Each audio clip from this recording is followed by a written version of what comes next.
G'day folks, welcome back to another garage vid. Today I thought I'd talk about long-term car storage and my thoughts on that, and a couple of wear and tear things I've noticed on this, and a couple of things that have looked good for long term since I've built this. So long-term car storage, so I haven't been driving this much lately, and I've been thinking and I'm not planning on driving again for a while because it still needs new shocks. They're quite bad now, and the rear tyres are done. But there's some things that I'd like to just touch on. So the first thing, of course, is the battery. So if you're not going to drive your car, it's almost imperative that you regularly or almost keep it constantly on a battery charger. And I use a CTEK 5 amp battery. It's not just a charger, but a conditioner. So you got options to set it on there, but I like just to keep it on the charge, and it keeps the battery pretty healthy. So that's an absolutely imperative thing that you need to do. A lot of people say you should start your car once a week or once a month or something like that. I don't really agree on that, because I have had this in a sort of idle state before in the past when I blew up the gearbox, and I didn't drive it or start it for about 6 months.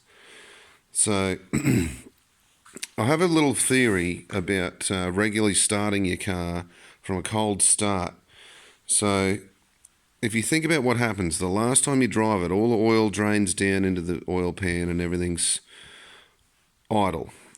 If you start it once a month, you've got this very dry, or once a week, you've got this very dry wear situation on your cylinder walls and piston, on your rings and things like that. And you're doing that regularly. So you're going to be getting more and more wear than you shouldn't have. So I try not to start this at all, only when I need to drive it. So the difference between, say, a month and 6 months nothing's going to change. The car still starts perfectly. It did it in the past, and it's fine. And I feel like I'm putting less wear on the engine by leaving it idle and not starting the thing regularly when it's got no oil in it. So it's understandable to do that after every few days on a daily driver or something like that. It's fine. But with a car like this, I feel like it's going to add excessive wear. There's YouTube channels I've watched of car collectors and stuff that do the same thing. They leave the cars not idling, but just idle without starting it, to prevent that excessive wear with no oil in the engine. So that's my thought on that. For wear and tear, though, since I've built this, some things I've noticed that have been really good. The Gates timing belt that I've got, that still looks amazing. It's lost its blue colour, but the belt itself, which is great to view through the clear cam cover I've got here, cam gear cover. There's no fraying, there's no wear, it looks awesome. It's supposed to last 100,000 Ks, so I'm not even close to that, but I'm about halfway through, and it still looks really good. Same with my belts, there's you can see a little wear here, but that's just from when I first put it on and I didn't have the balancer on far enough. But that's all sorted now, but no fraying, it's still fine, no cracking, in excellent condition. A thing I've noticed, which is a bit of a weird issue that I'd only noticed the other week, my HKS boost controller solenoid, which is this piece here, it comes with a filter, which doesn't seem to have got dirty at all, and I think that is because I don't run a return through the turbo from the ICV. So what's happened here is, if you can see, the heat has got to it, and it started to crack the outside. The weird, annoying thing about this is these are about $50, but I don't think I need it because the filter's immaculately clean. So I'm thinking what I'm going to do is just remove this piece and connect that hose here. I don't think that's necessary. There's also one here, and this has been on here for years, and that is still pretty much clean. And this one's the same. It's just the heat that's heat soaking away from the exhaust. I think these are more for people that run ECVs and stuff like that. So I'm going to remove them and just hook it up. And I have serious doubt it'll cause any issues to the EVC here, so to the boost control solenoid. You can see my fluid on the brakes is getting a bit dark.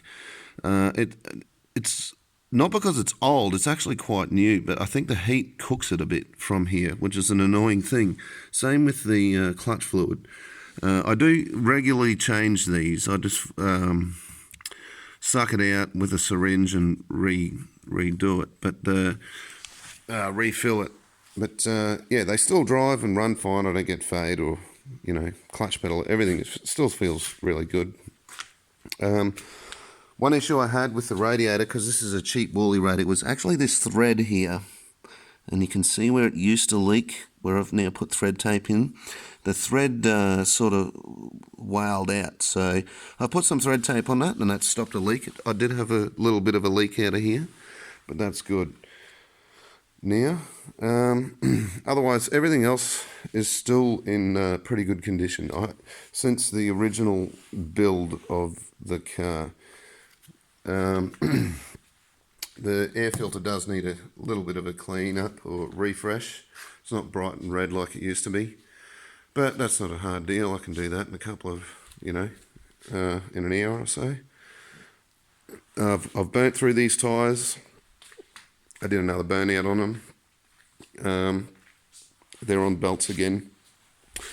They're these cheap Chinese things. They were fine. I wouldn't recommend them. Gave me a lot of, the width of them gave me a lot of tram lining, but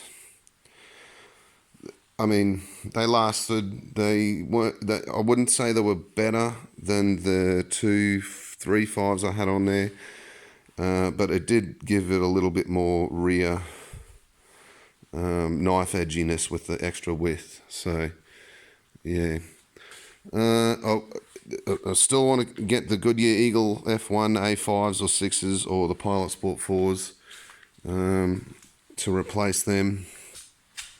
And it should be fine. The alternator starting to make a bit of a noise. It's probably just the bearing in the front. I probably could get it fixed pretty cheaply. That's just standard wear and tear. I mean, it's quite old now. It's about 8 years old and it's had a bit of a life, but it's still getting good voltage and stuff. It just sort of sounds like a fuel pump, but a very quiet pump. It's just wear and tear, unfortunately. The shockies are the big thing though. I still got to do them. Still want the Vostom Comfort MCA coilovers. So they're the next big thing, and the tyres when I can get around to it. But at the moment, I'm just the whole car's on a hiatus.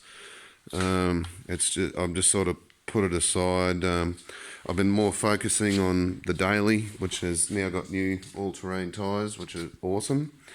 And I've got some new headlight bulbs, which I'll just show you now. I've got some 12,000K HIDs, which have looked pretty good. They used to be quite a bit more purple. Now I've just noticed one of my Parker bulbs is playing up a little bit. No, it's all right. No, it's playing up. I'll have to replace that. But you can see the purple tinge they've got there as they warm up. The camera makes them look more purple than they are. In real life, they're more of a blue.